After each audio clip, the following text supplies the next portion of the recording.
High friend आज के कथा बोलबो जेटू पावर बोताम प्रॉब्लेम निये। तो जेटूते एरकम प्रॉब्लेम है जे पावर अन होच्छे अफ होच्छे हैंग लोगो हो जाच्छे। तो अनेक समय प्रॉब्लेमटा पावर बोताम थेके हय। और एखाने आमादेर जे फोनेर प्रॉब्लेमटा सेटा होच्छे गिये चार्ज निच्छे किन्तु फोनटा अन होच्छे ना, एटा पावर बोतामेर प्रॉब्लेम आछे। तो फोनटाके फार्स्ट टाइम ओपेन करे निচ্ছি, तारपरे स्टेप बाई स्टेप काज करছি।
फोनটা এখানে পুরোপুরি অন করে নেওয়া হয়ে গেছে। ফার্স্ট টাইম যে কাজটা করতে হবে সেটা হচ্ছে গিয়ে ফার্স্ট স্টেপ।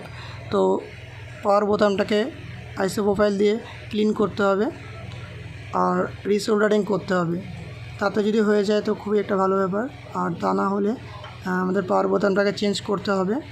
আর চেঞ্জ করে যদি না হয় তাহলে বুঝতে হবে যে পাওয়ার বোতামের কানেকশান মিসিং আছে। তো আজকের এই ভিডিওতে দেখিয়ে দেবো যে পাওয়ার বোতামের যেটুর পাওয়ার বোতামের কানেকশান কোথা থেকে কোথায় জাম্পার করতে হবে। ভিডিওটাকে শেষ পর্যন্ত দেখতে থাকো, আর চ্যানেলে নতুন হলে চ্যানেলটাকে অবশ্যই সাবস্ক্রাইব করো। ভিডিও ভালো লাগলে ভিডিওতে লাইক করে দাও আর কমেন্ট করে জানাও যে পরবর্তী ভিডিও কোন টপিকের উপরে বানাবো।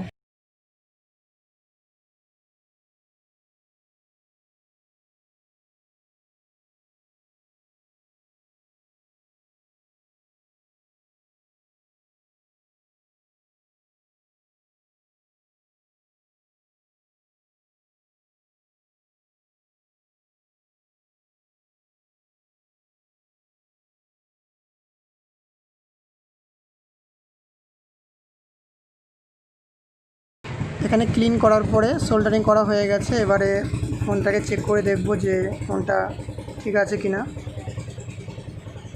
তোমরা দেখতে পাচ্ছ এখানে পাওয়ার বোতামটাকে ক্লিন করা আর সোল্ডারিং করার পরে ফোনটা অন হয়ে গেছে। কিন্তু তোমাদেরকে বলেছি যে পাওয়ার বোতামের কানেকশান দেখাবো। তো তোমরা আবার স্ক্রিনে দেখতে পাবে যে পাওয়ার বোতামের কানেকশান যদি মিসিং থাকে কোথায় জাম্পার করতে হবে। তোমরা যে স্ক্রিনের মধ্যে জাম্পারটা দেখতে পাচ্ছ পুরো সেম এরকম জাম্পার করতে হবে। ফার্স্ট স্টেপ যেটা আছে সেটা ক্লিন করতে হবে, সুইচটাকে সোল্ডারিং করতে হবে।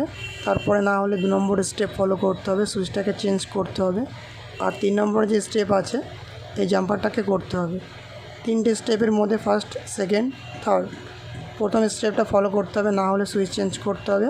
আর 3 নম্বর স্টেপ আছে জাম্পার করতে হবে। 3টে স্টেপ ফলো করলে 100% সলিউশন হয়ে যাবে। কিন্তু আমাদেরকে প্রথম স্টেপটা প্রথমে ফলো করতে হবে, দ্বিতীয়টা দ্বিতীয়তে, আর তারপরেও যদি না হয় 3 নম্বর স্টেপটা। তো এইভাবে স্টেপ বাই স্টেপ কাজ করতে হবে।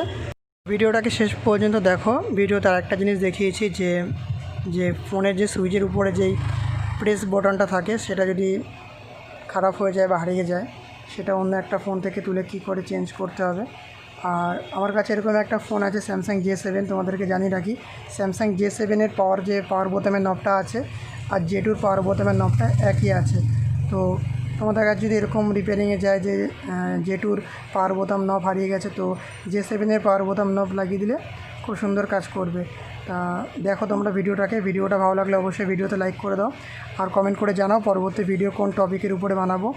আর যারা এখনও পর্যন্ত আমার এই চ্যানেলটাকে সাবস্ক্রাইব করোনি তারা অবশ্যই চ্যানেলটাকে সাবস্ক্রাইব করে নাও।